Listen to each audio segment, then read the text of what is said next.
Hello बच्चों, आप सभी लोगों का हमारे YouTube चैनल में स्वागत है। आज हम लोग पढ़ने जा रहे हैं यूपी बोर्ड 2024 में आने वाले प्रश्न, जो कि MCQ के रूप में होगा। जैसा कि हम लोगों का प्रयास ये है कि जो बोर्ड परीक्षा में प्रश्न आए, बहुविकल्पी प्रश्न मोस्ट इम्पॉर्टेंट गेस्ट पेपर है कि इसी टाइप से बोर्ड परीक्षा में प्रश्न आते हैं। तो आइए टाइम को बर्बाद ना करते हुए हम लोग क्वेश्चन को देखते हैं। क्वेश्चन नंबर 1 दिया गया है कि त्रिभुज ABC और त्रिभुज AEF समरूप है। देखिए, त्रिभुज ABC ये वाला त्रिभुज और त्रिभुज AEF ये त्रिभुज इस त्रिभुज के क्या है, समरूप है। और कह रहा है कोण AEF बराबर होगा, कोण AEF ये वाला कोण किसके बराबर होगा। ऑप्शन दिया गया है कि BAF के होगा, कि ABC के होगा, कि BCA के होगा, कि CAB के होगा। जब ये त्रिभुज इस त्रिभुज के समरूप है तो इसका मतलब हम कहेंगे कि ये भुजा इस भुजा के क्या होगा, पैरेलल होगा। हम लोग जानते हैं कि BC भुजा FE के क्या होगा, पैरेलल होगा। और एक चीज हमको ये भी पता है कि अगर दो समांतर रेखा को एक तिर्यक रेखा काटती है तो बने कोण आपस में एकांतर कोण होते हैं।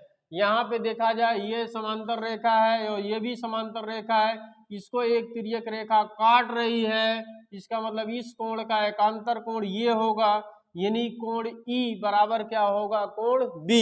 तो बीच में देखिए कोण B कहाँ है, तो कोण B यहाँ पे है। इस कोण का नाम कैसे रखेंगे, ABC, अर्थात कोण AEF बराबर होगा किसके, ABC के। तो देखिए कौन सा विकल्प मिल रहा है, B वाला। तो इसमें कौन सा विकल्प सही हो जाएगा, विकल्प नंबर B, यानी E कोण के बराबर कौन होगा, कोण B। E का मतलब AEF और B का मतलब ABC, तो विकल्प नंबर कौन होगा, B। अगला क्वेश्चन चित्र में दिया गया है कि DE समांतर है BC के। यहाँ देखिए DE समांतर किसके है, BC के। तो AE की माप निकालना है, तो AE यहाँ पे क्या है, यही हमको ज्ञात करना है। अब त्रिभुज को थोड़ा सा घुमा करके दिया गया है, तो हम लोग यहाँ पे लगाएंगे थेल्स प्रमेय। ये भुजा अर्थात ये बड़ी भुजा बटे क्या होता है, छोटी भुजा। इसका मतलब ये होगा BC, देखिए बड़की भुजा बटे छोटकी भुजा, यानी BC बटा क्या लिखेंगे, DE। इसमें बड़ी भुजा क्या है बच्चों, AC बटे छोटी भुजा क्या है, AE। बस इसका अनुपात याद रखिएगा कि बड़ी वाली भुजा बटे छोटी वाली भुजा बराबर बड़ी वाली भुजा बटे छोटी वाली भुजा, तुरंत आ जाएगा। देखिए BC का मान कितना दिया गया है, 6 सेंटीमीटर, और DE का मान कितना दिया गया है, 4 सेंटीमीटर। AC का मतलब ये पूरा इतना 3 है, इतना कितना है, x। तो पूरा कितना हो जाएगा, 3 + x हो जाएगा, 3 प्लस क्या हो जाएगा, x। AC का मतलब भाई AE कितना है, x, EC कितना है, 3। तो x में 3 जोड़ेंगे क्या हो जाएगा, 3 + x, और प्लस बटे क्या है, AE का मान कितना है, x। यही हमको गुणा कर लेना है। गुणा करते हैं तिरछा, तो x में 6 से गुणा करेंगे कितना हो जाएगा, 6x, और इसमें गुणा करेंगे तो 4 तिहाई क्या हो जाएगा, 12, और प्लस 4x। अब x को इधर लाएंगे तो 6x और माइनस इधर हो जाएगा 4x, बराबर कितना हो जाएगा, 12। तो 6x में से 4x घटाएंगे, 2x बराबर कितना हो जाएगा, 12। तो 2 छक 12, तो x बराबर कितना हो जाएगा, 6 सेंटीमीटर। यानी x, यहाँ पे x का मतलब क्या है, AE। प्रश्न में क्या पूछा था, AE। तो विकल्प में देख लीजिएगा AE आ जाएगा 6 सेंटीमीटर। यहाँ विकल्प हम नहीं लिखे हैं तो कोई बात नहीं, लेकिन यहाँ पे AE का वैल्यू कितना आ जाएगा, 6 सेंटीमीटर। क्वेश्चन नंबर 3 चित्र दिया गया है क्वेश्चन में ABC और D और क्या है, E। यहाँ पे AD दिया है 3 सेंटीमीटर, DB दिया है 4 सेंटीमीटर, और DE दिया है 6 सेंटीमीटर। पूछा है BC, क्या पूछा गया, BC।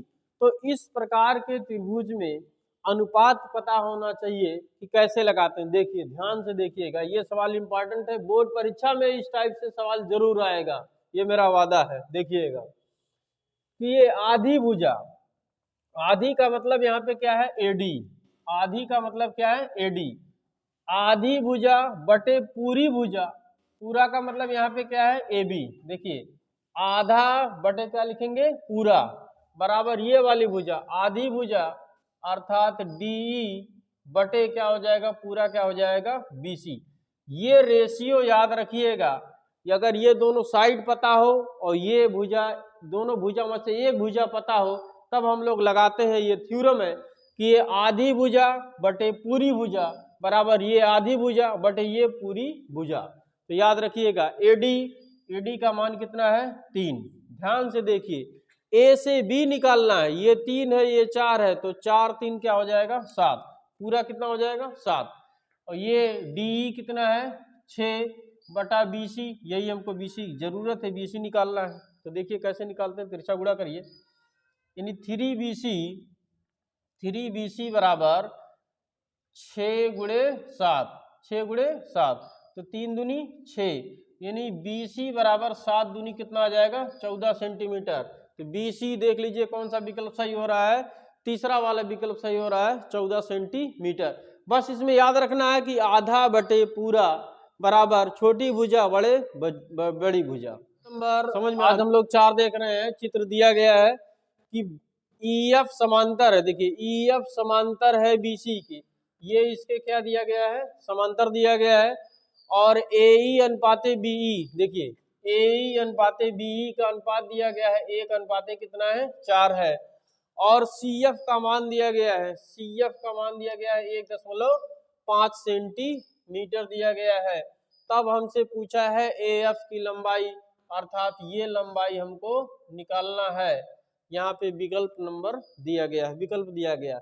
आइए यहाँ पे BPT थ्योरम लगाते हैं थेल्स पर में। AE क्या होता है सबको पता है, AE बटा क्या होगा EB बराबर ये वाली भुजा AF बटा क्या हो जाएगा FC।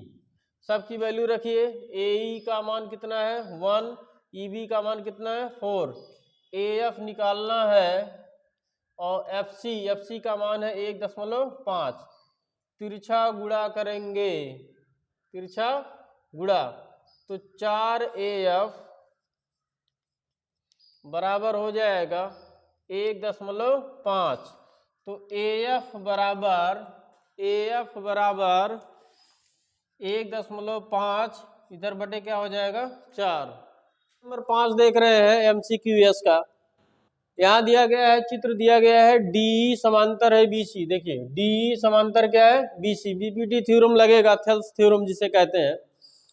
तो हम लोग जानते हैं ये भुजा बटे ये भुजा बराबर ये भुजा बटे ये भुजा, तो पहले हम लोग लिख लें।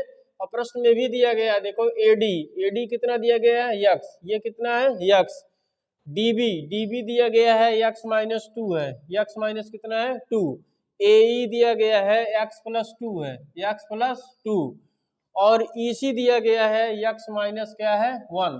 तब हमें किसका मान बताना है, x का मान बताना है। तो थेल्स थ्योरम लगाएंगे कि AD बटा क्या लिखेंगे DB बराबर AE बटे EC, यही लगाएंगे, वैल्यू रख दीजिए आ जाएगा। तो x बटे DB कितना है x-2 बराबर AE x+2 बटा EC कितना है x-1।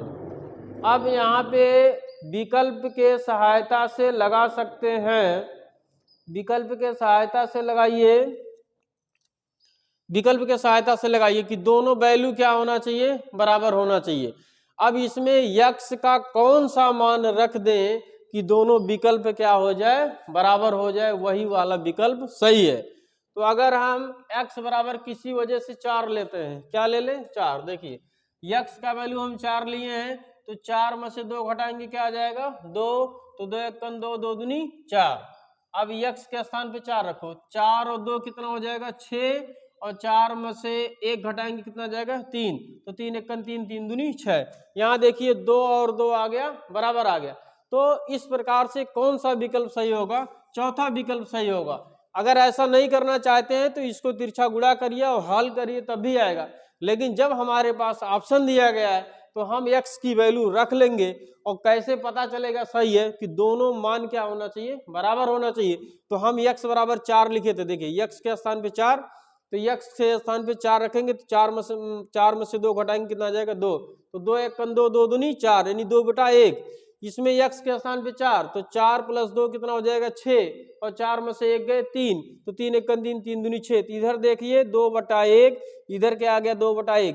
तो x का कौन सा मान रखा गया, तो x का कौन मान रखे थे 4। इसमें कौन सा ऑप्शन सही हो जाएगा, डी।